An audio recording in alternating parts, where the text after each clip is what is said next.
Hi friends, నేను ఈరోజు మామిడికాయ పకోడీ చేస్తున్నా. చూడండి ఫ్రెండ్స్, ముందుగా మామిడికాయ తురుముకోవాలి, శనగపిండి వేయాలి సరిపోయేంత,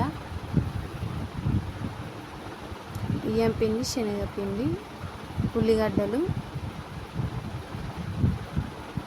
సరిపోయండి, కళ్యామాకు, కొత్తిమీర వేసుకోవాలి, అల్లం వేయాలి, తగినంత కారము, ఉప్పు, వంట సోడా వేసుకోవాలి. బాగా కలపాలి. కలుపుకున్న తర్వాత ముకుడు పెట్టుకొని ఆయిల్ పోసుకోవాలి, పకోడీ వేసుకోవాలి. చిన్న మంటలో వేసుకొని చేయాలి. వేడివేడిగా బాగుంటాయి ఫ్రెండ్స్, మీరు కూడా ట్రై చేయండి.